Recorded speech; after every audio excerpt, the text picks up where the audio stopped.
Hello friends, welcome back to channel. നമ്മൾ ഇന്ന് കാണാൻ പോകുന്നത് രാക്ഷസ എന്ന കന്നഡ സീരീസ് ആണ്. ഒരു നാട്ടിൽ നിന്ന് കുറച്ച് ആൾക്കാരെ കാണാതാകുന്നു. അവരുടെ ശരീരത്തിന്റെ പല അവശിഷ്ടങ്ങളും മാത്രമാണ് നദിയിൽ നിന്ന് പോലീസുകാർക്ക് കിട്ടുന്നത്. ഇത് നദിയിലുള്ള മുതലയുടെ പണിയാണോ ഏതെങ്കിലും സീരിയൽ കില്ലറിന്റെ പണിയാണോ എന്ന് പോലീസുകാർക്ക് കണ്ടെത്തേണ്ടതായിട്ടുണ്ടായിരുന്നു. കഥയിലേക്ക് കിടക്കുന്നതിന് മുമ്പ് എല്ലാവരും നമ്മുടെ വീഡിയോ ഒന്ന് ലൈക്ക് ചെയ്ത് സപ്പോർട്ട് ചെയ്യാൻ മറക്കണ്ട. കഥയുടെ തുടക്കത്തിൽ തന്നെ കാണിക്കുന്നത് രാത്രിയിൽ പാലത്തിന്റെ അടുത്ത് കൂടി പോയിക്കൊണ്ടിരുന്ന ഒരു കോൺസ്റ്റബിള് ഫോൺ വന്നത് കാരണം വണ്ടി നിർത്തി സംസാരിക്കുന്നതാണ്. അയാൾ സംസാരിച്ചുകൊണ്ട് നിൽക്കുമ്പോൾ നദിയുടെ സൈഡിലായിട്ട് എന്തൊരു സൗണ്ട് കേട്ട് ടോർച്ചുമായിട്ട് അവിടേക്ക് ചെന്ന് നോക്കുമ്പോൾ കാണുന്നത് നദിയിൽ ഒരു വലിയ മുതലയാണ്. അത് കണ്ടതും അയാൾ പേടിച്ച് അവിടെ നിന്നോടി. കാരണം കുറച്ച് നാളുകളായിട്ട് ഈ നദിക്കരയിൽ നിന്ന് ഒരുപാട് ആൾക്കാരെ കാണാതാകുന്നുണ്ടായിരുന്നു. ഈ മുതല ആൾക്കാരെയൊക്കെ പിടിച്ചുകൊണ്ടുപോയി തിന്നുകയാണെന്നാണ് എല്ലാവരും പറയുന്നത്. പിന്നീട് കാണിക്കുന്നത് പിറ്റേന്ന് അവിടുത്തെ പോലീസ് സ്റ്റേഷനിലെ ഇൻസ്പെക്ടറായ രവീന്ദ്ര മറ്റേതോ ഒരു കേസ് അന്വേഷണത്തിൽ പോകാൻ നേരത്ത് അവിടുത്തെ ഡ്യൂട്ടി ചുമതലകളെല്ലാം തന്നെ SI ആയ ഹനുമപ്പയെ ഏൽപ്പിക്കുന്നതാണ്. ഇൻസ്പെക്ടർ പോകാൻ ഇറങ്ങിയതും അവിടുത്തെ ASI എല്ലപ്പയാകട്ടെ ഹനുമയുടെ അടുത്തേക്ക് വന്നിട്ട് പറയുന്നുണ്ട് അടുത്ത ഗ്രാമത്തിലെ പോലീസ് സ്റ്റേഷനിൽ നിന്നും കുറച്ച് ഫോട്ടോസ് അവർ അയച്ചു തന്നിട്ടുണ്ടെന്ന്. അവിടെ നദിക്കരയിൽ നിന്ന് ആൾക്കാരുടെ ശരീരത്തിന്റെ അവശിഷ്ടങ്ങൾ കിട്ടിയിട്ടുണ്ട്. ഇതിപ്പോൾ ഈ മാസം തന്നെ 3ാമത്തെ കേസാണ്. ഇത്രയും ആൾക്കാർ മിസ്സാവുകയും ചെയ്യുന്നുണ്ട്. അവരുടെ അവശിഷ്ടങ്ങൾ നദിക്കരയിൽ നിന്ന് കിട്ടുകയും ചെയ്യുന്നുണ്ട്. പക്ഷെ ഇത് കൊലപാതകമാണോ അതോ മുതല പിടിക്കുന്നതാണോ എന്ന് ഇതുവരെ ഇവർക്ക് കണ്ടെത്താൻ പറ്റിയിട്ടില്ല. അവരുടെ സ്റ്റേഷനിൽ ചായ കൊണ്ട് കൊടുക്കുകയും ആ സ്റ്റേഷനിൽ ചെറിയ പണികളൊക്കെ ചെയ്യുന്ന ഒരാളായിരുന്നു ബീര എന്ന് പറയുന്ന ഇയാൾ. സ്റ്റേഷനിൽ എന്താവശ്യം ഉണ്ടെങ്കിലും പോലീസുകാരെ ഇയാളെയാണ് വിളിക്കുന്നത്. അവിടെ അടുത്ത് എല്ലമ്മ എന്ന് പറഞ്ഞിട്ട് ഒരു ദേവീക്ഷേത്രമുണ്ട്. അവിടെ പോയി പ്രാർത്ഥിച്ചു കഴിഞ്ഞാൽ എല്ലാ പ്രശ്നങ്ങളും മാറുമെന്നാണ് അവിടെയുള്ളവർ വിശ്വസിച്ചിരുന്നത്. പോലീസുകാർ ഒരുമിച്ച് ആ ക്ഷേത്രത്തിൽ പോയി പ്രാർത്ഥിക്കുന്നതും അവിടെ നിന്ന് പ്രസാദം വാങ്ങുന്നതും ഒക്കെ പതിവാണ്. അങ്ങനെ ഇരിക്കെ ശിവ എന്ന് പറയുന്ന ഒരു പയ്യൻ സിദ്ധപ്പ എന്ന് പറയുന്ന തന്റെ ചേട്ടന്റെ മിസ്സിംഗ് കേസിനെ പറ്റി സംസാരിക്കാൻ സ്റ്റേഷനിലേക്ക് വരുന്നു. കുറച്ച് നാളായി അയാളെ കാണാതായിട്ട്. സമൂഹത്തിൽ അത്യാവശ്യം നിലയും വിലയൊക്കെ ഉള്ള കുടുംബമാണ്. പഞ്ചായത്ത് കാര്യങ്ങളിലൊക്കെ ഇടപെട്ട് നിൽക്കുകയും ചെയ്യുന്നുണ്ട്. അത് സിദ്ധപ്പയ്ക്ക് മണൽക്കടത്തും ഉണ്ടായിരുന്നു. അതൊക്കെ കൊണ്ട് തന്നെ FIR ഒക്കെ ഇട്ട് കേസ് രജിസ്റ്റർ ചെയ്യാൻ ഇയാൾക്കൊരു പേടിയുണ്ട്. അല്ലാത്ത രീതിയിലൊന്ന് അന്വേഷിക്കാനായിരുന്നു ഹനുമയോട് ഇയാൾ പറയുന്നത്. FIR ഇടാത്ത കാര്യങ്ങളൊന്നും നടക്കില്ല എന്ന് ഹനുമ പറയുന്നു. താൻ ഒന്നുകൂടി ആലോചിച്ചിട്ട് വരാമെന്ന് പറഞ്ഞിട്ട് അയാൾ അവിടെ നിന്നും പോയി. കുറച്ചു കഴിഞ്ഞപ്പോൾ തന്റെ മകളെ കാണാനില്ല എന്ന് പറഞ്ഞിട്ട് ഒരു അച്ഛൻ അവിടെ വന്നു. കാര്യമായിട്ട് പോയി ഇവരുടെ വീട്ടിൽ അന്വേഷിച്ചപ്പോഴാണ് ഹനുമയ്ക്ക് മനസ്സിലാകുന്നത് ആ പെൺകുട്ടിയുടെ കല്യാണം അയാൾ ഫിക്സ് ചെയ്തിട്ടുണ്ടായിരുന്നു. പെൺകുട്ടിക്ക് ഇപ്പോഴും പഠിക്കാനായിരുന്നു ആഗ്രഹം. അത് കാരണം അവളാകട്ടെ തന്റെ ടീച്ചറിന്റെ വീട്ടിലേക്ക് പോയതാണ്. വീട്ടുകാരെ ഇത് അറിയിക്കാൻ വേണ്ടിയിട്ട് ആദ്യം ഒരു കത്തവൾ എഴുതിയെങ്കിലും അതവൾ വലിച്ചു കയറി കളഞ്ഞു. അവർക്ക് കൊടുത്തില്ല. അവളുടെ നോട്ട്ബുക്ക് പരിശോധിക്കുന്നതിൽ നിന്നും ഹനുമയ്ക്ക് അത് മനസ്സിലായി. അങ്ങനെ അവളുടെ ടീച്ചറിന്റെ നമ്പറും അതിലുണ്ടായിരുന്നു. അത് വെച്ചിട്ട് ടീച്ചറിനെ കോൺടാക്ട് ചെയ്ത് ഹനുമ അവിടേക്ക് ചെല്ലുകയും ആ കുട്ടിയെ സേഫ് ആയിട്ട് വീട്ടുകാരെ ഏൽപ്പിക്കുകയും ചെയ്തു. അവളുടെ ടീച്ചറാകട്ടെ ആ കുട്ടിയുടെ വീട്ടുകാരോട് പറയുന്നുണ്ട് ഈ കുട്ടിയെ ഇപ്പം പഠിക്കാൻ അനുവദിക്കണം, ഇപ്പോൾ ഇവളെ വിവാഹം കഴിപ്പിച്ച് അയക്കേണ്ട കാര്യമില്ലാന്ന്. അങ്ങനെ അതൊക്കെ കേട്ട് വീട്ടുകാർ ആ കുട്ടിയും കൊണ്ടുപോയി. പക്ഷേ ടീച്ചറാകട്ടെ ഹനുമയോട് പറയുന്നുണ്ട് ഈ കുട്ടിയുടെ മിസ്സിംഗ് കേസ് ഇത്ര കാര്യമായിട്ട് പോലീസ് അന്വേഷിച്ച് ഇവിടെ വന്നില്ലേ, അതുപോലെ എന്റെ ഹസ്ബൻഡിന്റെ മിസ്സിംഗ് കേസും അന്വേഷിച്ചിരുന്നെങ്കിൽ ചിലപ്പോൾ എന്റെ ഹസ്ബൻഡിനെയും എനിക്ക് തിരിച്ചു കിട്ടിയേനെ. അപ്പോഴാണ് ഹനുമ അവിടെ ഉണ്ടായിരുന്ന ചിത്രം കാണുന്നത്. കുറച്ച് നാളുകൾക്ക് മുമ്പ് ഇവരുടെ ഹസ്ബൻഡിനെയും കാണാനില്ല എന്ന് പറഞ്ഞിട്ട് ഇവർ കംപ്ലൈന്റ് കൊടുത്തിട്ടുണ്ടായിരുന്നു. വാസു എന്നായിരുന്നു ഇവരുടെ ഹസ്ബൻഡിന്റെ പേര്. അന്വേഷിച്ച് ചെന്നപ്പോൾ ഇവരുടെ ഹസ്ബൻഡിന്റെ ഫോണിന്റെ ലാസ്റ്റ് ലൊക്കേഷനും ആ നദിയുടെ അടുത്തായിരുന്നു. അതുകൊണ്ട് അയാളെ മുതല പിടിച്ചു എന്നാണ് പോലീസുകാർ കരുതിയിരുന്നത്. എന്തെങ്കിലും വിവരങ്ങൾ കൂടുതൽ കിട്ടുവാണെങ്കിൽ താൻ അറിയിക്കാമെന്ന് പറഞ്ഞിട്ട് ഹനുമ തന്റെ വീട്ടിലേക്ക് വരുന്നു. ഹനുമയുടെ വൈഫിന്റെ പേര് ജ്യോതി എന്നാണ്. അവൾ ഇപ്പോൾ പ്രഗ്നന്റ് ആണ്. പ്രണയിച്ച് വിവാഹം കഴിച്ചവരായതുകൊണ്ട് തന്നെ രണ്ട് വീട്ടുകാരും ഇവരുമായിട്ട് ഒരു കോണ്ടാക്റ്റും ഇല്ല. പ്രഗ്നന്റ് ആയിരിക്കുന്ന സമയത്തും തന്നെ ഒറ്റയ്ക്കിട്ടിട്ട് എപ്പോഴും ഇങ്ങനെ ഡ്യൂട്ടി എന്ന് പറഞ്ഞ് നടക്കുന്ന കാരണം ജ്യോതി ഹനുമയോട് പരിഭവങ്ങൾ പറയാൻ തുടങ്ങി. അതിനിടയ്ക്ക് സ്റ്റേഷനിൽ DSP വന്നു എന്ന് പറഞ്ഞിട്ട് ഹനുമയ്ക്ക് കോള് വന്നത് കാരണം അവൻ വീണ്ടും സ്റ്റേഷനിലേക്ക് ചെല്ലുന്നു. DSP അയാളുടെ മകളുടെ കല്യാണം വിളിക്കാൻ വന്നതായിരുന്നു. പക്ഷെ ആ സമയം നദിക്കരയ്ക്കടുത്ത് നിന്നും ഒരു ബോഡി കണ്ടെത്തി എന്ന് പറഞ്ഞിട്ട് സ്റ്റേഷനിലേക്ക് ഒരു കോള് വരികയും എല്ലാവരും ആകെ ടെൻഷനായിട്ട് അങ്ങോട്ടേക്ക് പോവുകയും ചെയ്യുന്നു. ആ സമയം ഇൻസ്പെക്ടർ അവിടെ ഇല്ലായിരുന്നു. ഹനുമയാണ് കാര്യങ്ങളെല്ലാം നോക്കിയത്. കുറച്ച് പഴകിയ ബോഡിയായിരുന്നു അത്. ആ കേസിന്റെ ചുമതല DSP ആകട്ടെ ഹനുമയ്ക്കാണ് കൊടുക്കുന്നത്. എന്താണെങ്കിലും ബോഡിയുടെ അടുത്തേക്ക് ആരെയും വിടാൻ സമ്മതിക്കരുത്, ഫോറൻസിക്കുകാർ വരുന്നിടം വരെ ഇത് സേഫ് ആയിട്ട് സൂക്ഷിക്കണമെന്നും പറഞ്ഞിട്ട് ഹനുമ ഒരു കോൺസ്റ്റബിളിനെ അവിടെ നിർത്തിയിട്ട് DSPയുടെ അടുത്തേക്ക് പോയി. ആ ആൾക്കാരെല്ലാം അവിടെ നിന്ന് മാറ്റാനും DSP പറയുന്നുണ്ടായിരുന്നു. ആ സമയത്ത് ദൂരെ നിന്ന് ഏതോ ഒരു സ്ത്രീ വിളിച്ചു പറയുന്നുണ്ട് ആ മുതലത ഇവിടെ വന്നുവെന്ന്. എല്ലാവരും അവിടെ കൂടി. ആ ബോഡിയുടെ അടുത്ത് നിന്നിരുന്ന കോൺസ്റ്റബിളും അങ്ങോട്ടേക്ക് പോയി. DSP യാത്രയ്ക്കിട്ട് ഹനുമ തിരിച്ചു വന്ന് നോക്കുമ്പോൾ കാണുന്നത് തലയില്ലാതെ കിടക്കുന്ന ബോഡിയാണ്. കുറച്ചു മുൻപ് വരെ ആ ബോഡിക്ക് തലയുണ്ടായിരുന്നു. എല്ലാവരുടെയും ശ്രദ്ധ തിരിഞ്ഞപ്പോ ആരോ തലയെടുത്തുകൊണ്ട് പോയിരിക്കുന്നു. ഇവിടെ പോലീസുകാരെല്ലാം ആകെ ടെൻഷനിലായി. DSP ഇത് അറിഞ്ഞു കഴിഞ്ഞാൽ ഇവരെ വെറുതെ വിടില്ല. ഇവരുടെ ജോലിയെ തന്നെ ബാധിക്കും. എത്രയും പെട്ടെന്ന് ആ തലയാരാണ് എടുത്തതെന്ന് കണ്ടെത്തണം. ഹനുമ ആ ടെൻഷനിൽ ഇരിക്കുമ്പോഴാണ് അവന്റെ വൈഫ് ജ്യോതി തലകറങ്ങി വീണു എന്ന് പറഞ്ഞിട്ട് അടുത്തുള്ള വീട്ടിൽ നിന്നും ഒരു കോള് വരുന്നത്. അവളെ ഹോസ്പിറ്റലിലേക്ക് കൊണ്ടുവന്നിട്ടുണ്ടായിരുന്നു. ആകെ ടെൻഷനായിട്ട് അവൻ ഹോസ്പിറ്റലിലെത്തി. മാസം തികയാറായിട്ടും അവൾക്ക് വളകാപ്പൊന്നും നടത്തിയിട്ടുണ്ടായിരുന്നില്ല. ഹോസ്പിറ്റലിൽ വെച്ച് തന്നെ അവൻ അവളുടെ വളകാപ്പ് നടത്തുന്നു. ഡെഡ് ബോഡിയുടെ തല മിസ്സായ കാര്യം ഇവർ മീഡിയ ഒന്നും തന്നെ അറിയിക്കാതെ വെച്ചിരിക്കുകയായിരുന്നു. പിറ്റേന്ന് രാവിലെയായപ്പോൾ നഴ്സ് വന്ന് ഹനുമയോട് പറയുന്നുണ്ട് ഇവന്റെ വൈഫിന് എത്രയും പെട്ടെന്ന് ഓപ്പറേഷൻ നടത്തണം, നോർമൽ ഡെലിവറി നടക്കില്ല, കുഞ്ഞിന്റെ കഴുത്തിൽ പൊക്കിൾ കൊടി ചുറ്റിയിരിക്കുകയാണെന്ന്. ഇൻഷുറൻസിൽ നോർമൽ ഡെലിവറി മാത്രമേ കവറാകൂ, അതുകൊണ്ട് അവൻ കുറച്ച് കാശ് കെട്ടേണ്ടതുണ്ട്. അവൻ എല്ലപ്പയോട് പറയുന്നുണ്ട് തന്റെ ATM നിന്നും അക്കൗണ്ടിലുള്ള മുഴുവൻ കാശും എടുത്തിട്ട് വരാൻ. കുറച്ചു കഴിഞ്ഞപ്പോഴേക്കും അവന് DSPയുടെ കോള് വരുന്നു. ഡെഡ് ബോഡിയിൽ നിന്ന് തല മിസ്സായ വിവരം അയാൾ അറിഞ്ഞിട്ടുണ്ടായിരുന്നു. അയാളുടെ കയ്യിൽ നിന്ന് അവൻ ആവശ്യത്തിലധികം വഴക്ക് കേൾക്കുന്നു. ഈ സംഭവം പുറത്തറിയാതിരിക്കണമെങ്കിൽ ഫോറൻസിക്കുകാരെയും ബാക്കിയുള്ളവരെയൊക്കെ കയ്യിലെടുത്തെങ്കിലേ പറ്റൂ. അവർക്കൊക്കെ കുറച്ച് കാശ് കൊടുത്ത് ഒതുക്കണം. എന്നാൽ മാത്രമേ ആ തല കണ്ടെത്തുന്നത് വരെ മീഡിയ ഈ കാര്യങ്ങൾ അറിയാതിരിക്കൂ. എന്റെ കയ്യിലുള്ള മുഴുവൻ കാശുമായിട്ട് നീ ഇവിടേക്ക് വരാൻ ഹനുമയോട് ഇൻസ്പെക്ടർ പറയുന്നു. ആ സമയം ജ്യോതിയുടെ വീട്ടുകാര് അവള് ഹോസ്പിറ്റലിൽ കിടക്കുന്ന വിവരം അറിഞ്ഞിട്ട് വന്നിട്ടുണ്ടായിരുന്നു. അവര് കാശടയ്ക്കാമെന്ന് പറഞ്ഞപ്പോൾ താൻ അടച്ചോളാമെന്ന് പറഞ്ഞിട്ട് നിൽക്കുകയായിരുന്നു ഹനുമ. പക്ഷെ ഇൻസ്പെക്ടർ കാശുമായിട്ട് വരാൻ പറഞ്ഞ കാരണം എല്ലപ്പേ വിട്ട് അവൻ എടുപ്പിച്ച കാശ് ജ്യോതിക്ക് വേണ്ടിയിട്ട് ഹോസ്പിറ്റലിൽ കെട്ടാൻ അവന് പറ്റില്ല. ആ കാശ് ഇൻസ്പെക്ടറിന് കൊടുത്തെങ്കിലേ പറ്റൂ. അത് കാരണം ജ്യോതിയുടെ വീട്ടുകാരോട് അവര് കൊണ്ടുവന്ന കാശ് അടച്ചുകൊള്ളാൻ പറയുന്നു. എന്നിട്ട് ജ്യോതിയെ ഡെലിവറിക്ക് വേണ്ടിയിട്ട് ഓപ്പറേഷൻ തിയേറ്ററിലേക്ക് കയറ്റിയ ശേഷം ഹനുമ എല്ലപ്പയുടെ കൂടെ തന്റെ കയ്യിലുണ്ടായിരുന്ന കാശുമായിട്ട് ഇൻസ്പെക്ടറിന്റെ അടുത്തെത്തി. അയാൾ പറഞ്ഞ പ്രകാരം ഈ കാശുമായിട്ട് ഇവർ പോകുന്നത് ഫോറൻസിക് വിദഗ്ധരുടെ അടുത്തേക്കായിരുന്നു. അവർക്ക് ആ കാശ് കൊടുത്ത് തൽക്കാലം ആ കേസ് പുറത്തറിയാതെ ഒതുക്കി തീർത്തു. തിരിച്ചു പോകുന്ന വഴിക്ക് ബ്രിഡ്ജിന്റെ അടുത്ത് ഒരു ലേഡി നിൽക്കുന്ന കണ്ടിട്ട് ഹനുമ അവരോട് പോയി എന്തവിടെ നിൽക്കുന്നതെന്ന് ചോദിക്കുന്നു. അത് മറ്റാരുമായിരുന്നില്ല, നേരത്തെ അവൻ കണ്ട അതേ ടീച്ചറായിരുന്നു. ഹസ്ബൻഡിന്റെ മിസ്സിംഗ് കേസിനെ പറ്റി ഇവനോട് നേരത്തെ സംസാരിച്ചിട്ടുണ്ടായിരുന്നില്ലേ? എന്റെ ഹസ്ബൻഡ് ഇവിടെ സ്ഥിരമായിട്ട് വന്ന് നിൽക്കാറുണ്ടായിരുന്നുവെന്നും എല്ലാവർക്കും സഹായം മാത്രമേ ചെയ്തിട്ടുണ്ടായിരുന്നുള്ളൂ എന്നും അവർ പറയുന്നു. അയാളെ മിസ് ചെയ്യുമ്പോഴൊക്കെ അവർ ഇവിടെ വന്ന് നിൽക്കുന്നത് പതിവായിരുന്നു. തന്റെ ഹസ്ബൻഡ് ഒരു ഫോട്ടോ കൂടി ഹനുമയുടെ കയ്യിൽ കൊടുത്തിട്ട് അവര് പറയുന്നുണ്ട്,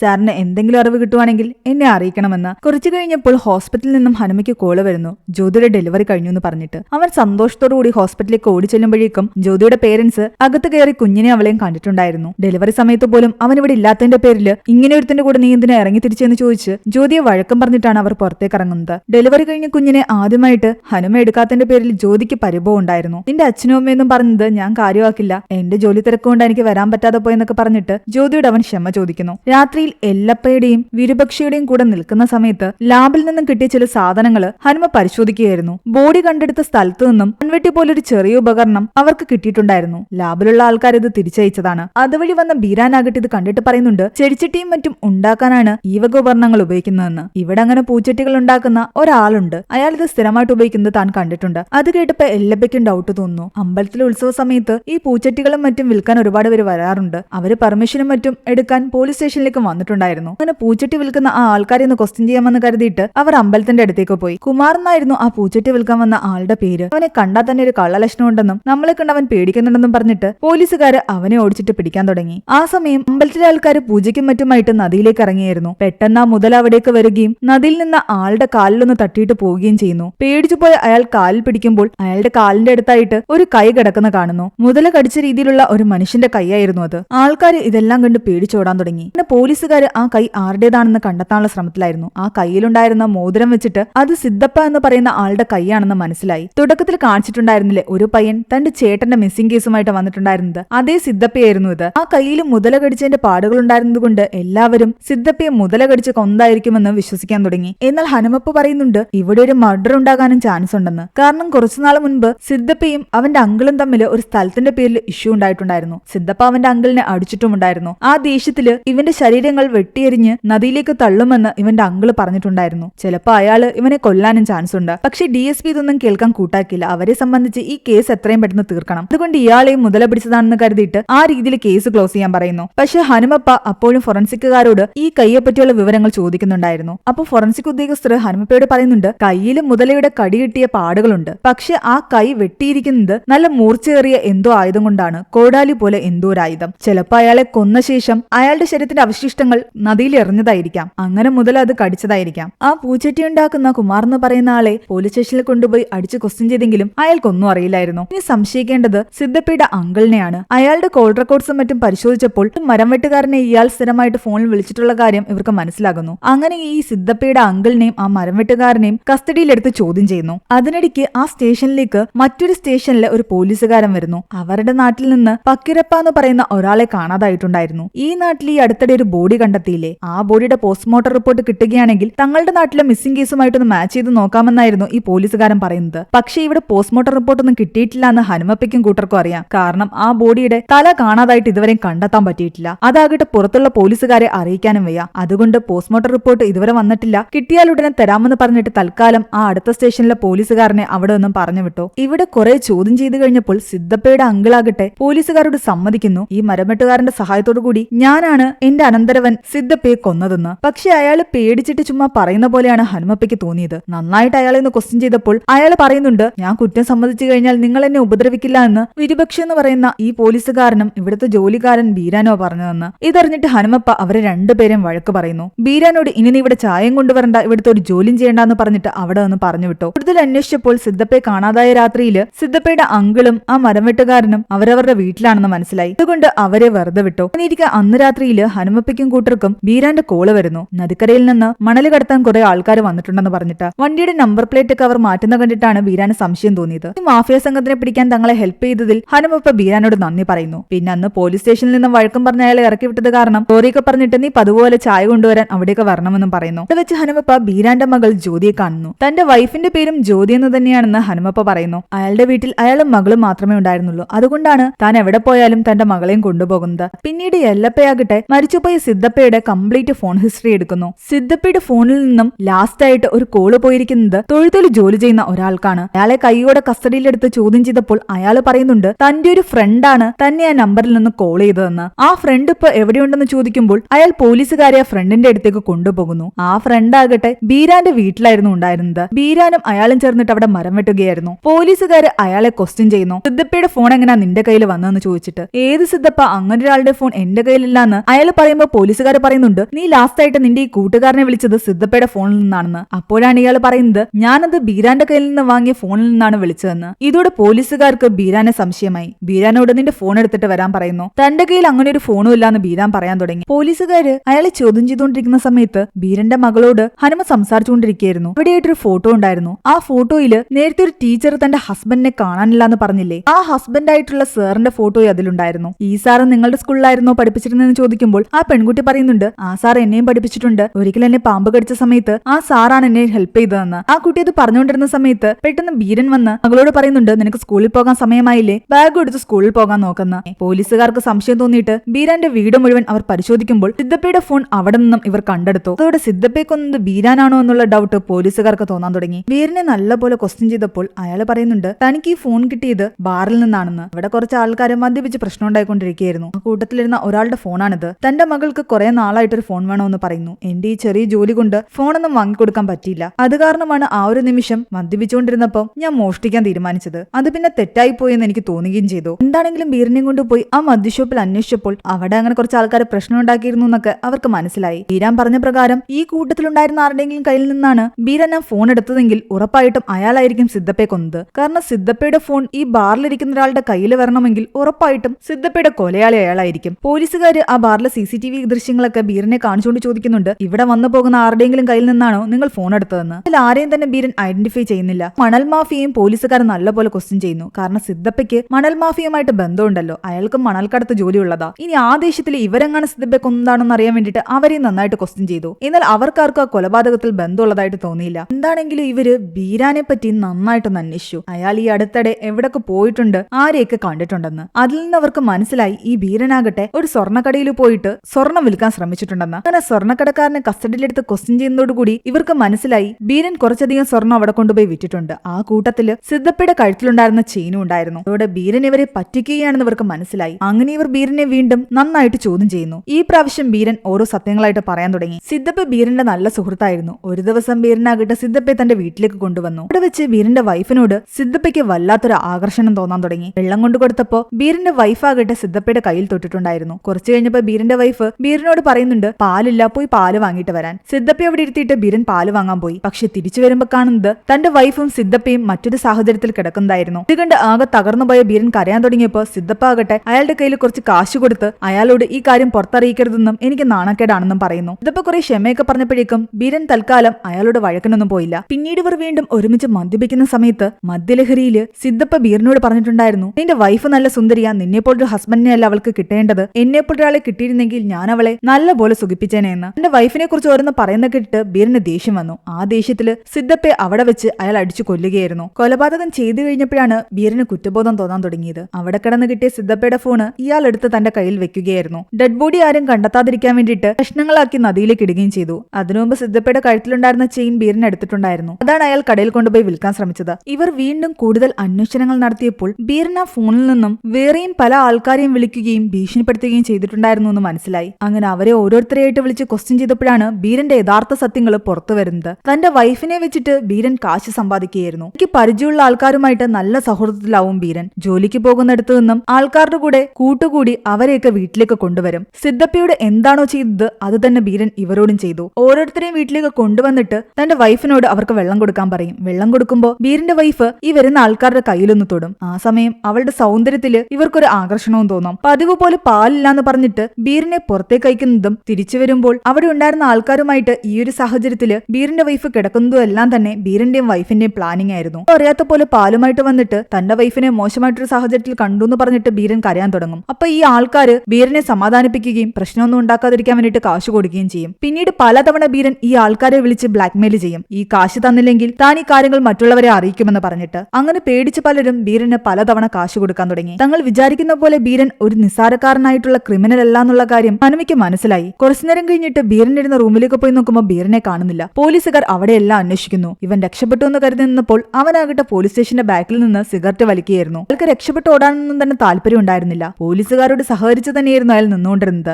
അടിച്ചുപിടിച്ചും അയാളെ കൊണ്ട് സത്യം പറയിപ്പിക്കാൻ പറ്റില്ല. അയാളോട് സ്നേഹത്തോടുകൂടി സംസാരിക്കുകയാണെങ്കിൽ മാത്രം അയാൾ എല്ലാ സത്യങ്ങളും പറയും. ഇൻസ്പെക്ടർ ഹനുമയോട് പറയുന്നുണ്ട്, സിദ്ധപ്പയെ കൊന്ന കാര്യം അവൻ എന്തായാലും സമ്മതിച്ചല്ലോ, കൂടാതെ ഈ ചീറ്റിംഗ് കേസും അതെല്ലാം കൂടി ചേർത്തൊരു FIR ഇട്ട് അവനെ കോടതിയിൽ ഹാജരാക്കാം. പക്ഷെ അപ്പോഴും ഹനുമയ്ക്ക് ഡൗട്ട് തോന്നുന്നു. ബീരൻ ഈ ഒരു കൊലപാതകം മാത്രമേ ചെയ്തിട്ടുള്ളൂ എന്ന്. അവൻ സത്യങ്ങൾ തുറന്നു പറയണമെങ്കിൽ അവന്റെ വിശ്വാസം നേടിയെടുക്കണം. അതിനു വേണ്ടിയിട്ട് തൊട്ടടുത്ത കടയിൽ പോയി ചായ വാങ്ങിച്ചുകൊണ്ടുവരാൻ അവനോട് ഹനുമ പറയുന്നു. ഇത് കേട്ട് പോലീസുകാരെല്ലാം ഞെട്ടി. അവൻ രക്ഷപ്പെടുമെന്ന് പറഞ്ഞിട്ട് അവരെല്ലാം പേടിക്കാൻ തുടങ്ങി. എന്നാൽ അയാൾ രക്ഷപ്പെടാൻ ശ്രമിച്ചില്ല. ഹനുമ പറഞ്ഞ പോലെ ഒരു ചായ വാങ്ങിക്കൊണ്ടുവന്ന് അയാൾക്ക് കൊടുക്കുന്നു. അയാളെ കാണാൻ അയാളുടെ മകളായിട്ടുള്ള ജ്യോതിയും ഇവൾ ആന്റി എന്ന് വിളിക്കുന്ന കല്യാണി എന്ന് പറയുന്ന ഒരു സ്ത്രീയും വന്നിട്ടുണ്ടായിരുന്നു. എന്റെ മകൾ എന്ന് വെച്ച് കഴിഞ്ഞാൽ ബീറിന് ഭയങ്കര സ്നേഹമാണ്. അവൾക്ക് വേണ്ടി അയാൾ എന്തും ചെയ്യുമായിരുന്നു. ബീറിന് ഇപ്പോൾ ഹനുമയെ ഏകദേശം വിശ്വാസമാണ്. FIR ഞാൻ നാളെ എഴുതും, പക്ഷെ അതിനു മുമ്പ് നീ എന്തെങ്കിലും ക്രൈം ചെയ്തിട്ടുണ്ടെങ്കിൽ അതുകൂടി എന്നോട് തുറന്നു പറയണമെന്ന് ഹനുമ പറയുന്നു. കാരണം ഇപ്പോൾ ഞാൻ ഈ ക്രൈമിന് FIR ഇട്ട് കഴിഞ്ഞാൽ നീ പിന്നെന്തെങ്കിലും ക്രൈം ചെയ്തിട്ടുണ്ടെങ്കിൽ അത് പുറത്തു വന്നു കഴിഞ്ഞാൽ അതിന് പുതിയ FIR ആയിരിക്കും ഇടുന്നത്. അപ്പോൾ നിന്റെ ശിക്ഷയുടെ കാലാവധി കൂടുകയും ചെയ്യും. ഇപ്പോൾ ഒരുമിച്ച് എല്ലാത്തിനും കൂടെ FIR ഇടുകയാണെങ്കിൽ നിന്റെ ശിക്ഷയുടെ കാലാവധി ഒരുപാടൊന്നും നീണ്ടുപോകത്തില്ല.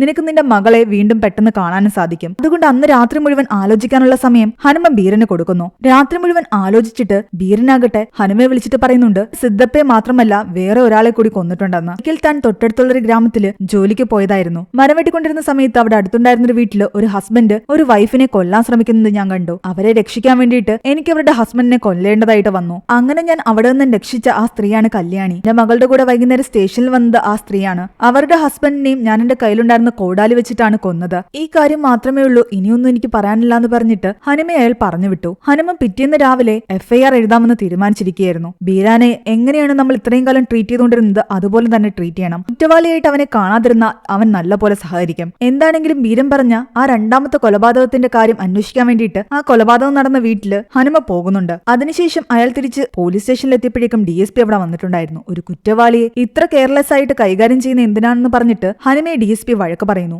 എന്നാൽ അയാളോട് അങ്ങനെ പെരുമാറുന്നതാ നല്ലതെന്നാണ് ഹനുമ പറയുന്നത്. അയാളെല്ലാം കൂടി എന്തെങ്കിലും കാണിക്കുന്നു പറഞ്ഞിട്ട് DSP അവിടെ ഒന്നും പോയി ഹനുമ FIR എഴുതിക്കൊണ്ടിരിക്കുകയായിരുന്നു. ആ സമയത്ത് പെട്ടെന്ന് ബീരൻ ഹനുമയെ വിളിച്ചിട്ട് പറയുന്നുണ്ട്, എനിക്ക് ഒരു കാര്യം കൂടി പറയാനുണ്ടെന്ന്. ഹനുമ അയാളുടെ അടുത്തേക്ക് ചെല്ലുമ്പോൾ അയാൾ പറയുന്നുണ്ട്, ഞാൻ 2 അല്ല 3 കൊലപാതകം ചെയ്തിട്ടുണ്ടെന്ന്. അതുകൊണ്ട് FIR എഴുതുമ്പോൾ 3 എഴുതണം. ഇത് കേട്ടതും ഹനുമ ഞെട്ടി. തൽക്കാലം സാറ് പോയി FIR എഴുത്, ഞാൻ ഡീറ്റെയിൽസ് ഒക്കെ പിന്നെ പറയാമെന്ന് പറയുന്നു. പുറത്തേക്ക് വന്നിട്ട് വീണ്ടും ഹനുമ FIR എഴുതാൻ തുടങ്ങിയപ്പോഴേക്ക് അയാൾ വീണ്ടും അകത്തേക്ക് വിളിക്കുന്നു. 3 അല്ല 4 ചെയ്തിട്ടുണ്ടെന്ന് പറയുന്നു. ഹനുമയ്ക്ക് ഭ്രാന്ത് കയറുന്ന അവസ്ഥയായി. ഓരോ തവണ അയാൾ വന്നിട്ട് FIR എഴുതാൻ തുടങ്ങുമ്പോഴും ഓരോ തവണ ബീര വിളിച്ചിട്ട് പറയുന്നുണ്ട്, ഞാൻ 4 അല്ല 5 അല്ല 6 അല്ല 7 കൊലപാതകങ്ങൾ ചെയ്തിട്ടുണ്ടെന്ന്. ഓരോ തവണ ഹനുമയെ അയാൾ വിളിക്കുമ്പോഴും ഹനുമ പേടിച്ചായിരുന്നു ചെന്നുകൊണ്ടിരുന്നത്. 7 അവസാനിക്കുമെന്ന് കരുതിയിട്ട് അയാൾ തിരിച്ചു വന്ന് വീണ്ടും FIR എഴുതി തീർക്കാൻ തുടങ്ങിയപ്പോഴേക്കും ഒന്നുകൂടി ഹനുമയെ ബീരം വിളിക്കുന്നു. ഇതോടെ ശരിക്കും ഹനുമയുടെ കംപ്ലീറ്റ് ധൈര്യവും പോയി. അയാൾ മറ്റു പോലീസുകാരോട് പറയുന്നുണ്ട്, ഇനി ഞാൻ അകത്തേക്ക് പോയി കഴിഞ്ഞാൽ ചിലപ്പോൾ അവൻ എന്നെയും കൊല്ലാൻ സാധ്യതയുണ്ട്. അതുകൊണ്ട് എന്തെങ്കിലും സംഭവിച്ചു കഴിഞ്ഞാൽ വാതിൽ ചവിട്ടിപ്പൊളിച്ച് നിങ്ങൾ അകത്തേക്ക് കയറണം. പോലീസുകാരുടെ കയ്യിൽ തോക്കെടുത്ത് കൊടുത്തിട്ടാണ് ബീരന്റെ അടുത്തേക്ക് ഹനുമ ചെല്ലുന്നത്. ബീരൻ അപ്പോൾ പറയുന്നുണ്ട്, ഞാൻ 8 കൊലപാതകങ്ങൾ ചെയ്തിട്ടുണ്ടെന്ന്. എല്ലാവരുടെയും പേരുകളും ബീരൻ പറയുന്നു. ആ പേരുകൾ കേട്ടിട്ട് ഹനുമ ഞെട്ടി. ആ നാട്ടിൽ നിന്നും പലപ്പോഴായിട്ട് കാണാതായ ആൾക്കാരുടെ പേരുകളായിരുന്നു അതെല്ലാം തന്നെ. അന്ന് സ്റ്റേഷനിൽ വെച്ചിട്ട് ആ ആൾക്കാരുടെ ഫോട്ടോ ഒട്ടിക്കാൻ പോലും ഇവർ ബീരനോടാണ് പറഞ്ഞത്. അവരെ എല്ലാം കൊന്നതും ബീരൻ തന്നെയാണ്. ഇതെല്ലാം ബീരൻ പറയുന്നതാണ്. പക്ഷെ ഇതിനൊന്നും തെളിവുകളില്ല. കുറ്റവാളികൾ സമ്മതിച്ചുകൊണ്ടാണ് ഇവർ FIR ഇട്ടത്. സ്ട്രോങ് ആയിട്ടുള്ള തെളിവുകൾ കണ്ടെത്തിയെങ്കിലേ പറ്റൂ. അതിനു വേണ്ടിയിട്ട് തങ്ങൾ ബീരനെ പൂർണ്ണമായിട്ടും വിശ്വസിക്കുന്നു എന്നുള്ള രീതിയിൽ അയാളോട് പെരുമാറുക എന്നതായിരുന്നു ഹനുമയുടെ ലക്ഷ്യം. അതുപോലെ അമ്പലത്തിൽ പോകുമ്പോൾ ബീരനെ ഇവർ കൂട്ടിക്കൊണ്ടു പോകുന്നു. അവിടെ വെച്ച് കിട്ടിയ പ്രസാദം സ്ഥിരമായിട്ട് തങ്ങളുടെ വീടുകളിലേക്ക് ബീരന്റെ കയ്യിലായിരുന്നു ഇവർ കൊടുത്തയക്കുന്നത്. ഈ പ്രാവശ്യം അയാളെ വിശ്വസിച്ച് അങ്ങനെ തന്നെ കൊടുത്തയക്കുന്നു. എന്നിട്ട് അയാളെ ഫോളോ ചെയ്ത് ഇവർ പോകുന്നു. ഹനുമയുടെ വീട്ടിലേക്ക് ബീരൻ പ്രസാദവുമായിട്ട് ചെല്ലുമ്പോൾ അവിടെ ആരും തന്നെ ഉണ്ടായിരുന്നില്ല. കുറെ തവണ അയാള് ഡോറിന് തട്ടിക്കൊണ്ട് നിൽക്കുകയായിരുന്നു. ഇതെല്ലാം ഒളിഞ്ഞു നിന്ന് കാണുകയായിരുന്നു ഹനുമ. ആ സമയം അവർക്ക് ആ ഫോറൻസിക് ആളിന്റെ കോള് വരുന്നു. ആ തല നഷ്ടപ്പെട്ട ആളുടെ പോസ്റ്റ്മോർട്ടം റിപ്പോർട്ട് വന്നിട്ടുണ്ടായിരുന്നു. അയാളുടെ ശരീരത്തിൽ നിന്നും ആ തല വെട്ടി മാറ്റിയിരിക്കുന്നത് കോടാലി ഉപയോഗിച്ച് തന്നെയാണ്. അതോടുകൂടെ അതിന്റെ പിന്നിലും ബീരനായിരിക്കുമെന്ന് അവർക്ക് ഉറപ്പായി. പേടിച്ചുപോയ ഹനുമപ്പയാകട്ടെ ബീരൻ തന്റെ വീടിനുള്ളിലേക്ക് കയറുമെന്ന് നോക്കാൻ ചെന്നതും ബീരനെ അവിടെ കാണുന്നില്ല. വീട് പുറത്തുനിന്നും പൂട്ടിയിട്ടിരിക്കുന്നതാണ് ഹനുമ കാണുന്നത്. ബീരൻ ആ സമയം ആ വീടിന്റെ മറ്റൊരു സൈഡിൽ നിന്ന് നോക്കുകയായിരുന്നു, വീട്ടിൽ ആരും ഇല്ലേ എന്ന്. അപ്പോഴാണ് ഹനുമയെ മനസ്സിലാക്കുന്നത് തന്റെ വൈഫും കുട്ടിയും അവിടെ ഇല്ലാന്നും അവളുടെ വീട്ടിലേക്ക് പോയെന്നും. കേസിന്റെ തിരക്കുകളും മറ്റുമായിട്ട് പലതവണ തനിക്ക് തീരെ സുഖമല്ലാന്ന് പറഞ്ഞിട്ട് ജ്യോതി വിളിച്ചപ്പോഴൊന്നും തന്നെ ഹനുമയ്ക്ക് വീട്ടിലേക്ക് വരാൻ പറ്റിയിട്ടുണ്ടായിരുന്നില്ല. അത് കാരണം ദേഷ്യപ്പെട്ട് അവൾ സ്വന്തം വീട്ടിലേക്ക് പോയതാണ്. ആകെ ഭ്രാന്ത് പിടിച്ച അവസ്ഥയിലായിരുന്നു ഹനുമ. അവൻ നേരെ സ്റ്റേഷനിലേക്ക് എത്തി. ബീരനോട് ഹനുമ പറയുന്നുണ്ട്, ലാസ്റ്റ് കണ്ടെടുത്ത ആ ബോഡിയുടെ തല എവിടെ പോയെന്ന് എനിക്ക് അറിഞ്ഞെങ്കിൽ പറ്റുമെന്ന്. നിനക്ക് അതിനെപ്പറ്റി എന്തെങ്കിലും അറിയാമെങ്കിൽ എന്നോട് പറയണം. ബീരൻ പറയുന്നത് തനിക്ക് ആ കേസുമായിട്ട് ബന്ധമില്ല എന്നാണ്. അത് ചെയ്തത് താനല്ല, ബാക്കിയൊക്കെ ചെയ്തത് താനാണെന്ന് സമ്മതിക്കുന്നു. എന്നാൽ ഈ തല പോയ കേസിലും കോടാലി കൊണ്ടാണ് ആ ബോഡിയിൽ പലയിടത്തും വെട്ടേറ്റിരിക്കുന്നത്. അതുകൊണ്ടാണ് ഹനുമ ബീരനെ തന്നെ സംശയിച്ചതും. എന്തെങ്കിലും സത്യം ഇനിയും നിനക്ക് പറയാൻ ബാക്കിയുണ്ടെങ്കിൽ നീ ഇപ്പൊ തന്നെ പറയണം. ഹനുമ അങ്ങനെ പറഞ്ഞപ്പോൾ ബീരൻ പറയുന്നുണ്ട്, എല്ലാ കൊലയ്ക്ക് പിന്നിലും ഓരോ റീസൺ ഉണ്ടാകും. ആര് ചെയ്തു എന്നതിലല്ല കാര്യം, എന്തിനു ചെയ്തു എന്നതിലാണ് കാര്യം. അവരങ്ങനെ സംസാരിച്ചുകൊണ്ടിരുന്നതും മേലുദ്യോഗസ്ഥർ അവിടേക്ക് കയറി വരികയും ഹനുമയെ കുറെ വഴക്ക് പറയുകയും ചെയ്യുന്നുണ്ട്. ഇപ്പോഴും ഇങ്ങനെ നിങ്ങൾ ഒരു ക്രിമിനലിനെ കൈകാര്യം ചെയ്യുന്നതിന്റെ പേരിൽ ഇവനോട് ഇങ്ങനെയല്ല ചോദ്യം ചെയ്യേണ്ടത്, ഇവനെ അടിച്ചു ചോദ്യം ചെയ്യണമെന്ന് പറഞ്ഞിട്ട് ബീരനെ അവർ ക്രൂരമായി മർദ്ദിച്ച് ചോദ്യം ചെയ്യാൻ തുടങ്ങി. എന്നാൽ ആ സമയം ബീരനാകട്ടെ എല്ലാവരോടും പറയുന്നുണ്ട്, ഞാൻ ഈ ക്രൈം ഒന്നും ചെയ്തിട്ടില്ല. ഇവിടെ കാണാതായ ആൾക്കാരുടെ ഫോട്ടോസ് എല്ലാം ഞാനാണ് ഒട്ടിച്ചത്. അതുകൊണ്ട് എനിക്ക് പേരൊക്കെ ഓർമ്മയുണ്ട്. ഇവരെല്ലാവരും ചേർന്നിട്ട് ഈ കേസ് എന്റെ തലയിൽ കെട്ടിവെക്കാൻ നോക്കുകയാണ്. അവനോട് ഇങ്ങനെ അടിച്ചു ചോദ്യം ചെയ്തു കഴിഞ്ഞാൽ അവൻ ഇങ്ങനെയൊക്കെ പറയുമെന്ന് അവരുണ്ടായിരുന്ന ഇൻസ്പെക്ടർ പറയുന്നു. ഇവനെ ഈ രീതിയിലല്ല കൈകാര്യം ചെയ്യേണ്ടത്. ഇവനോട് സ്നേഹത്തോട് സംസാരിച്ച് ചോദിച്ചറിഞ്ഞാൽ മാത്രമേ ഇവൻ കാര്യങ്ങൾ തുറന്നു പറയും. ഇവൻ പ്രത്യേക തരത്തിലുള്ള ക്രിമിനലാണ്. വേറെ വഴിയില്ലാതെ മേലുദ്യോഗസ്ഥര് നിങ്ങളുടേതായ വഴിക്ക് അന്വേഷിക്കാൻ പറഞ്ഞിട്ട് അവിടെ നിന്നും പോയി. കേസിന് ആസ്പദമായിട്ട് നല്ല തെളിവുകളൊന്നും കിട്ടാത്ത കാരണം ഹനുമ ഇങ്ങനെ ഓരോന്നാലോചിച്ച് ഒരു മലമുകളിൽ നിൽക്കുകയായിരുന്നു. അവിടെ ഒരുപാട് ആൾക്കാർ ടൂറിസ്റ്റുകളായിട്ട് വരാറുണ്ട്. ആ ഏരിയയില് കല്യാണിയും ബീരന്റെ മകളും കച്ചവടം നടത്തുന്നുണ്ടായിരുന്നു. അതിനിടയ്ക്ക് കുറച്ച് കുട്ടികള് ഒരു ടോയ് സ്നേക്കിനെ കാണിച്ച് ബീരന്റെ മകളെ പേടിപ്പിക്കുന്നു. അവള് വല്ലാതെ പേടിച്ചറിഞ്ഞിരിക്കുന്ന കണ്ടിട്ട് ഹനുമ അവളുടെ അടുത്തേക്ക് പോയി ചോദിക്കുന്നുണ്ട് എന്ത് പറ്റിയെന്ന്. അപ്പോൾ കല്യാണി പറയുന്നുണ്ട്, ഇവൾക്കിടയ്ക്ക് പാമ്പ് കടി ഏറ്റിട്ടുണ്ടായിരുന്നു. ഇവളെ രക്ഷിച്ചത് ഇവളുടെ സാറാണ്. അതിനുശേഷം പാമ്പിന്റെ ടോയ് കണ്ടാൽ പോലും ഇവള് പേടിക്കും. ആ സമയമാണ് ഹനുമയ്ക്ക് ഒരു കാര്യം ഓർമ്മ വരുന്നത്. ലാസ്റ്റ് ടൈം ഈ കുട്ടിയെ കണ്ട സമയത്ത് ഈ കുട്ടി ഈ കാര്യം പറഞ്ഞിട്ടുണ്ടായിരുന്നു. അവളുടെ വീട്ടിലാകട്ടെ ടീച്ചേഴ്സിന്റെ കൂടെ ഇവളിരിക്കുന്ന ഒരു ഫോട്ടോയും ഉണ്ടായിരുന്നു. കാണാതായ ആ സാറ് തന്നെയാണോ ഇവളെ രക്ഷിച്ചതെന്ന് അറിയാൻ വേണ്ടിയിട്ട് ആ സാറിന്റെ വൈഫ് കൊടുത്ത അയാളുടെ ഫോട്ടോ ഹനുമ തന്റെ പേഴ്സിൽ നിന്നും എടുത്ത് ഈ കുട്ടിയെ കാണിക്കുന്നു. ഇത് തന്നെയാണോ നിന്നെ രക്ഷിച്ച സാറെന്ന് ചോദിച്ചിട്ട് ഈ സാറ് തന്നെയാണ് തന്നെ രക്ഷിച്ചതെന്ന് ഈ കുട്ടി പറയുന്നു. അയാളെയാണ് പിന്നീട് കാണാതായതും. അപ്പോഴേക്കും ഹനുമയ്ക്ക് സ്റ്റേഷനിൽ നിന്നും കോള് വരുന്നു. ബീരയെ നീ തന്നെ കൈകാര്യം ചെയ്യാൻ പറഞ്ഞിട്ട്. അടിച്ചിട്ടൊന്നും കാര്യമില്ലെന്ന് ഹനുമയ്ക്കറിയാം. അതുകൊണ്ട് അയാളുടെ വസ്ത്രങ്ങളെല്ലാം അയാൾക്ക് കൊടുത്ത ശേഷം അയാളെയും കൊണ്ട് ഹനുമ പുറത്തേക്ക് ഇറങ്ങി പോകുന്നു. എന്നിട്ട് അയാൾക്ക് നല്ല ആഹാരം വാങ്ങിക്കൊടുത്തു. നാളെ എന്തായാലും നിന്നെ കോടതിയിൽ ഹാജരാക്കും. നീ ചെയ്ത കാര്യങ്ങൾ മാത്രം നീ തുറന്നു പറഞ്ഞാൽ മതിയെന്ന് ഹനുമ അയാളോട് പറയുന്നു. കോടതിയിലേക്ക് ഹാജരാക്കാൻ കൊണ്ടുപോകുന്നതിന് മുമ്പ് നിനക്ക് മകളെ കാണണ്ടേന്നൊക്കെ പറഞ്ഞിട്ട് അയാളെ വീട്ടിലേക്ക് കൂട്ടിക്കൊണ്ടു പോകുന്നു. അയാളുടെ മകൾക്ക് കൊടുക്കാൻ ബിരിയാണിയും വാങ്ങിക്കൊടുക്കുന്നുണ്ട് ഹനുമ. തിരിച്ചു വന്നപ്പോ അയാളുടെ കയ്യിലൊരു ചാക്കുണ്ടായിരുന്നു. മകളെ സ്നേഹത്തോടെ തന്നതാണ്. കുറെ കഴിഞ്ഞിട്ട് തുറന്നു നോക്കിയാൽ മതിയെന്നാ പറഞ്ഞിരിക്കുന്നത്. അതുകൊണ്ട് കുറച്ചു കഴിഞ്ഞിട്ട് തുറന്നു നോക്കാമെന്ന് പറഞ്ഞിട്ട് അതുമായിട്ട് ഹനുമയുടെ കൂടെ അയാൾ ബൈക്കിലേക്ക് കയറി. പക്ഷേ യഥാർത്ഥത്തിൽ അതാ കോടാലിയായിരുന്നു. അയാൾ മറ്റെന്തോ ദുരുദ്ദേശത്തോടു കൂടിയാണ് അത് കയ്യിൽ കരുതിയിരിക്കുന്നത്. പോകുന്ന വഴിക്ക് ഇയാളുടെ വായിൽ നിന്ന് ഇനിയും കുറച്ച് തെളിവുകൾ കിട്ടാൻ വേണ്ടിയിട്ട് ഹനുമ അയാളെയും കൂട്ടി നദിക്കരയിലിരുന്ന് സംസാരിക്കുന്നു. നിന്റെ ഭാര്യ ഉപയോഗിച്ച് നീ കുറച്ച് ആൾക്കാരെ ബ്ലാക്ക്മെയിൽ ചെയ്തിട്ടുണ്ടായിരുന്നില്ലേ? അപ്പൊ തന്നെ എനിക്ക് കാര്യങ്ങൾ നന്നായിട്ട് മനസ്സിലായിട്ടുണ്ടായിരുന്നു. നീ നല്ല ബുദ്ധിമാനാണ്. ഓരോ ആൾക്കാരുടെയും പേഴ്സണാലിറ്റി മനസ്സിലാക്കിയിട്ടാണ് നീ അവരെ വീട്ടിലേക്ക് കൊണ്ടുവന്നുകൊണ്ടിരുന്നത്. നീ ശരിക്കും ആൾക്കാരെ കൊന്നതെന്തിനാണ്? പിന്നീട് ഈ കൊലപാതകങ്ങളൊക്കെ നിർത്തിയത് എന്തിനാണ്? ഇതൊക്കെ ചോദിക്കുമ്പോൾ ബീരൻ ഓരോ സത്യങ്ങൾ പറയാൻ തുടങ്ങി. ഭാര്യയും ഞാനും കൂടെ പ്ലാൻ ചെയ്ത പ്രകാരം കുറെ കാശ് ഞങ്ങൾ ഉണ്ടായിക്കൊണ്ടിരുന്നതാണ്. പക്ഷെ ഒരു ദിവസം പതിവ് പോലെ പ്ലാനിംഗ് പ്രകാരം ഞാൻ പാലം വാങ്ങി തിരിച്ചെത്തിയപ്പോൾ എന്റെ ഭാര്യ അവിടെയില്ല. അവൾക്കും എന്റെ കൂടെ നിന്ന് ഈ പ്ലാനിംഗ് ഒക്കെ നടത്തി മതിയായിട്ടുണ്ടാവും. അവൾ അങ്ങനെ കൊണ്ടുവന്ന ഒരാളുടെ കൂടെ ഒളിച്ചോടിപ്പോയി. അതോടെ പിന്നെ ഞാനും മകളും മാത്രമായി. എന്റെ കുഞ്ഞിന് ഞാൻ ആഗ്രഹിച്ച പോലെ വസ്ത്രങ്ങൾ വാങ്ങിക്കൊടുക്കാനോ പുസ്തകം വാങ്ങിക്കൊടുക്കാനോ ഒന്നും തന്നെ എന്റെ ചെറിയ ശമ്പളം കൊണ്ട് എനിക്ക് പറ്റിയില്ല. എനിക്ക് പോയ പല വീട്ടുകളിലെയും വലിയ വലിയ ആൾക്കാരോട് ഞാൻ കുറച്ച് കാശ് അഡ്വാൻസ് ആയിട്ട് ചോദിച്ചു. അവരുടെയൊക്കെ കയ്യിൽ ഒരുപാട് സമ്പത്തുണ്ടായിട്ടും ആ ചെറിയ എമൗണ്ട് പോലും അവരെനിക്ക് തന്നില്ല. എനിക്ക് അവരോടൊക്കെ ദേഷ്യം തോന്നാൻ തുടങ്ങി. നദിക്കരയില് നിധിയുണ്ടെന്നും ആ നിധി എടുക്കണമെങ്കിൽ പൂജ ചെയ്യണമെന്നൊക്കെ പറഞ്ഞിട്ട് ഞാൻ അവരോട് കള്ളം പറഞ്ഞ് അവരെ നദിക്കരയിലേക്ക് കൊണ്ടുവന്നു. പൂജ ചെയ്തുകൊണ്ടിരുന്ന സമയത്ത് ബാക്കിലൂടെ പോയി ഇവരെ ആക്രമിച്ച് കൊലപ്പെടുത്തി. ഇവരുടെ കയ്യിൽ നിന്ന് സ്വർണവും മറ്റും കൊള്ളയടിച്ചു. എന്നിട്ട് ഇവരോടുള്ള ദേഷ്യം കാരണം ഇവരുടെ ബോഡിയെല്ലാം വെട്ടിനുറുക്കി മുതല കിട്ടുകൊടുക്കുകയും ചെയ്തു. ബാക്കി കാര്യങ്ങളെല്ലാം ഈ നദിയിലെ മുതല നോക്കിക്കൊള്ളും. അത് കാരണം എനിക്കെതിരെ തെളിവും കിട്ടിയില്ല. അത് കേട്ടതോടെ ഹനുമയ്ക്ക് ചെറുതായിട്ടൊരു പേടി തോന്നി. കാരണം അവനും ആ നദിയുടെ അടുത്താണ് ഇരിക്കുന്നത്. നദിയിലേക്ക് അവൻ നോക്കി നിന്ന സമയത്ത് തന്നെ ഹനുമയുടെ ബാക്കിലൂടെ വന്ന് ഹനുമയെ ആക്രമിക്കാൻ വേണ്ടിയിട്ട് ബീരൻ ശ്രമിക്കുകയായിരുന്നു. പക്ഷെ കറക്റ്റ് സമയത്ത് ഹനുമ അയാളെ തടയുകയും അയാളുടെ കയ്യിൽ നിന്ന് ആയുധം പിടിച്ചെടുക്കുകയും ചെയ്തു. അയാളെ രക്ഷപ്പെടാൻ വേണ്ടിയിട്ട് നദിയിലേക്ക് എടുത്ത് ചാടി. ഹനുമയുടെ കയ്യിൽ നിന്നും ബീരൻ രക്ഷപ്പെട്ടു പോയിരിക്കുന്നു. അവനിത് സ്റ്റേഷനിൽ വന്ന് അറിയിച്ചപ്പോഴേക്കും ഇൻസ്പെക്ടർ അവനെ വഴക്ക് പറയാൻ തുടങ്ങി. DSP അവിടെ ഉണ്ടായിരുന്നു. എന്തൊക്കെ വന്നാലും എന്തായിരുന്നാലും മര്യാദയ്ക്ക് ക്രിമിനലിനെ പിടിച്ചുകൊണ്ടുവരാനാണ് അവർ ഹനുമയോട് പറയുന്നത്. ബീരൻ എവിടെ ഉണ്ടായിരിക്കുമെന്ന് ഹനുമ ആലോചിക്കുകയായിരുന്നു. ബീരന്റെ വീട്ടില് മകളുണ്ടോന്ന് പോയി നോക്കിയപ്പോൾ അവിടെ മകളില്ല. ഉറപ്പായിട്ടും ബീരന്റെ മകൾ കല്യാണിയുടെ വീട്ടിലുണ്ടാകും. ബീരൻ പോകാൻ സാധ്യതയും കല്യാണിയുടെ വീട്ടിലേക്കാണ്. അത് കാരണം ഹനുമ കല്യാണിയുടെ വീട്ടിലേക്ക് പോകുന്നു. ബീരൻ ആ സമയം നദിയിൽ നിന്നും രക്ഷപ്പെട്ട് കരിക്ക് കയറിയിട്ടേ ഉണ്ടായിരുന്നുള്ളൂ. അയാൾ കല്യാണിയുടെ വീട്ടിലേക്ക് എത്തുന്നതിന് മുൻപ് തന്നെ ഹനുമ അവിടെ എത്തിയിട്ടുണ്ടായിരുന്നു. തന്റെ മകൾ എവിടെയെന്ന് ചോദിച്ചുകൊണ്ട് ഹനുമയുടെ അടുത്തേക്ക് എത്തിയപ്പോഴേക്കും ഹനുമ പറയുന്നുണ്ട്, നീ സത്യങ്ങളൊക്കെ തുറന്നു പറയാതെ നിന്റെ മകളെ നിനക്ക് നീ കാണാൻ പറ്റില്ല എന്ന്. നീ പറയുന്ന കള്ളത്തരങ്ങളൊന്നും ഞാൻ വിശ്വസിക്കാൻ പോകുന്നില്ല. എന്റെ കൂടെ നിന്ന് നീ എന്നെ ചതിക്കാൻ ശ്രമിച്ചതാണ്, എന്നെ കൊല്ലാൻ ശ്രമിച്ചതാണ്. അതുകൊണ്ട് ഇനിയെങ്കിലും മര്യാദയ്ക്ക് സത്യങ്ങൾ തുറന്നു പറയുന്നതാ നല്ലത്. കാരണം ഇപ്പോഴും ആ തലപോയ ജഡത്തിന്റെ കാര്യങ്ങള് ബീരൻ തുറന്നു പറഞ്ഞിട്ടുണ്ടായിരുന്നില്ല. ആ കേസും കൂടെ ക്ലോസ് ചെയ്തെങ്കിൽ മാത്രമേ പോലീസുകാർക്ക് ഇവരുടെ ജോലി പോകാതെ നിലനിർത്താൻ പറ്റൂ. അത് കാരണം ഹനുമ ബീരനെ ഭീഷണിപ്പെടുത്തുന്നു. നീ സത്യങ്ങൾ തുറന്നു പറഞ്ഞില്ലെങ്കിൽ നിന്റെ മകളെയും മുതല പിടിച്ചുകൊണ്ടു പോയെന്ന് പറഞ്ഞിട്ട് ഞാനൊരു കേസും ഉണ്ടാക്കും. എന്റെ മകളുടെ മുഖം പോലും കാണാതെ നീ ജയിലില് ശിക്ഷ അനുഭവിച്ച് കിടക്കേണ്ടി വരും. എന്നാൽ ബീരൻ പറയുന്നുണ്ട്, ഞാൻ എന്തിന് ജയിൽ ശിക്ഷ അനുഭവിക്കണം? ഞാൻ ചെയ്ത കൊലപാതകത്തിനൊന്നും തന്നെ ഒരു തെളിവുമില്ല. അത് കഴിഞ്ഞിട്ട് ബീരൻ പറയാൻ തുടങ്ങി, അയാളുടെ കൂടെ ഉണ്ടായിരുന്നത് യഥാർത്ഥത്തിൽ അയാളുടെ ഭാര്യയൊന്നും ആയിരുന്നില്ല. താൻ വെറും ഒരു കൂലിപ്പണിക്കാരനായിരുന്നു. എന്റെ അനിയൻ ഒരു പെൺകുട്ടിയെ പ്രണയിച്ച് വിവാഹം കഴിച്ച് കൊണ്ടുവന്നു. കുറച്ചു നാൾ കഴിഞ്ഞപ്പോൾ എന്റെ അനിയൻ ആക്സിഡന്റിൽ പെട്ട് മരിച്ചു. അവൾക്കാകട്ടെ അവളുടെ വീട്ടിലേക്ക് തിരിച്ചു പോകാനും വയ്യ. അവളുടെ വീട്ടുകാർ അവളെ ഉപേക്ഷിച്ചിട്ടുണ്ടായിരുന്നു. അങ്ങനെ അവളെ ഞാൻ എന്റെ ഭാര്യയാക്കി കൂടെ കൂട്ടി. ആ കാലത്ത് എന്റെ അമ്മ എന്റെ കൂടെ ഉണ്ടായിരുന്നു. കുറച്ചു കാലം കഴിഞ്ഞപ്പോൾ അമ്മയെ മരിച്ചുപോയി. പിന്നെ എനിക്കൊരു മകൾ ജനിച്ചു. ആ മകളായിരുന്നു എന്റെ എല്ലാം. കാശിന് വേണ്ടിയിട്ട് എന്റെ ഭാര്യയുടെ കൂടെ ചേർന്നിട്ട്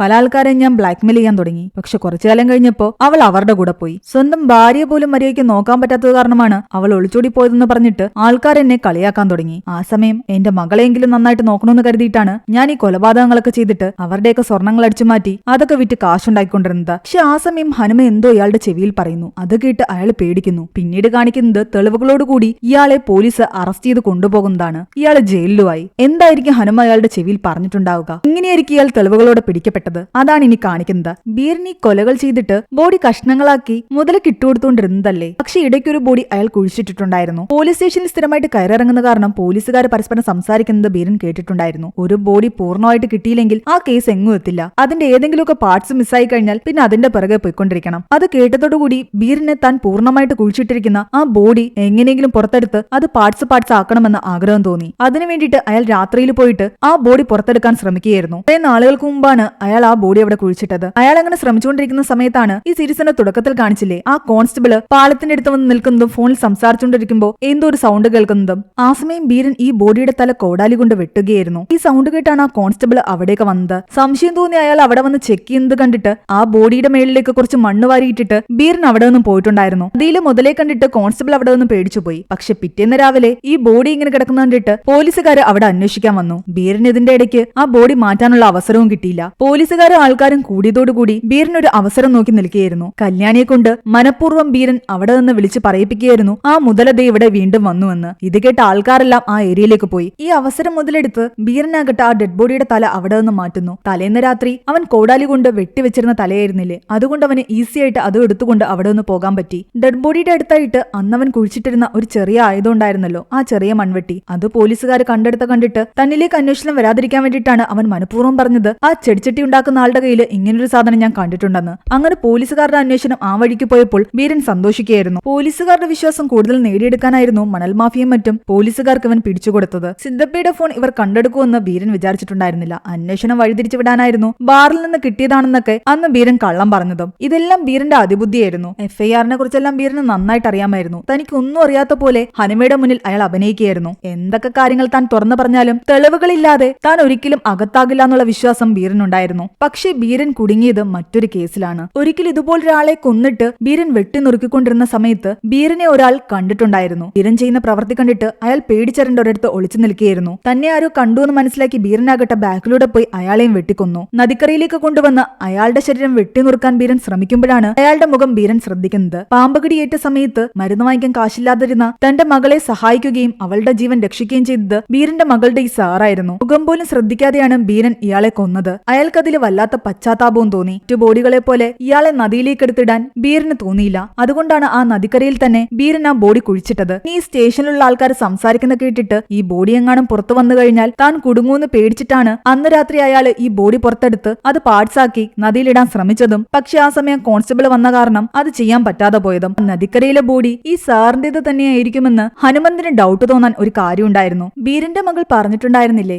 ഈ സാറാണ് തന്നെ പാമ്പകടിയേറ്റപ്പോൾ രക്ഷിച്ചതെന്ന്. അതെന്ന് പറഞ്ഞുകൊണ്ടിരുന്ന സമയത്ത് സമയത്ത് ബീരൻ പെട്ടെന്ന് അവളോട് സ്കൂളിൽ പോകാൻ സമയമായെന്ന് പറഞ്ഞിട്ട് അവളെ പുറത്തേക്ക് കൂട്ടിക്കൊണ്ടുപോയി. അപ്പോഴേ ബീരന്റെ ബിഹേവിയറിൽ എന്തൊക്കെയോ ഒരു ചേഞ്ച് ഹനുമ ശ്രദ്ധിച്ചിട്ടുണ്ടായിരുന്നു. ഫ്രിഡ്ജിന്റെ അടുത്തേക്ക് തന്റെ ഹസ്ബൻഡ് ഇടയ്ക്കിടയ്ക്ക് ഫ്രഷ് എയറിന് വേണ്ടി വരാറുണ്ടെന്ന് സാറിന്റെ വൈഫ് അന്ന് ഹനുമയോട് പറഞ്ഞിട്ടുണ്ടായിരുന്നില്ലേ? ഇതെല്ലാം ഹനുമയുടെ മനസ്സിൽ വന്നിട്ടുണ്ടായിരുന്നു. ബീരൻ അവിടെ കൊലപാതകങ്ങൾ ചെയ്യുന്നത് ചിലപ്പോൾ ഈ സാറ് കണ്ടിട്ടുണ്ടാകണം. അറിയാതെ ബീരൻ ഇയാളെ കൊന്നിട്ടുണ്ടാകണം. അതിന്റെയൊക്കെ കുറ്റബോധം ചിലപ്പം ബീരന്റെ മനസ്സിലുള്ളത് കൊണ്ടായിരിക്കാം അന്ന് തന്റെ മകൾ ഇങ്ങനെ പറഞ്ഞുകൊണ്ടിരുന്ന സമയത്ത് പെട്ടെന്ന് ആ ഒരു ടോപ്പിക്ക് മാറ്റാൻ ബീരൻ ശ്രമിച്ചത്. ആ സാറിന്റെ ബോഡി തന്നെയായിരിക്കാം ആ നദിക്കരയിൽ നിന്ന് കിട്ടിയതെന്ന് ഹനുമയ്ക്ക് ഡൗട്ട് ഉണ്ടായിരുന്നു. അതൊന്ന് ഉറപ്പിക്കാൻ വേണ്ടിയിട്ട് ഹനുമ വെറുതെ ബീരനോടൊരു കള്ളം പറഞ്ഞു നോക്കി. അന്ന് രാത്രി ബീരന്റെ ചെവിയിൽ അയാൾ പറഞ്ഞത് ഇങ്ങനെയായിരുന്നു: ആ ബസു എന്ന് പറയുന്ന സാറിന്റെ വൈഫ് ഞങ്ങൾക്ക് കംപ്ലൈന്റ് തന്നിട്ടുണ്ട്. ആ തലയില്ലാത്ത ബോഡി അവരുടെ ഹസ്ബൻഡേത് തന്നെയാണെന്ന് അവർ ഉറപ്പിച്ചിട്ടുണ്ട്. അതുകൊണ്ട് ആ ബോഡി ആരുടെയാണെന്ന് ഞങ്ങൾ ഐഡന്റിഫൈ ചെയ്തു. അയാളെയും നീ തന്നെയാണ് കൊന്നതെന്ന് എനിക്കറിയാം. നിന്റെ മകളുടെ ജീവൻ രക്ഷിച്ച ആളെ തന്നെ നീ കൊന്നിരിക്കുന്നു. നിനക്ക് അല്പമെങ്കിലും പശ്ചാത്താപം ഉണ്ടെങ്കിൽ ആ മരിച്ചുപോയ സാറിന്റെ ആത്മാവിന് ശാന്തി കിട്ടാൻ വേണ്ടിയിട്ട് നീ ഈ കുറ്റം സമ്മതിച്ചെങ്കിലേ പറ്റൂ.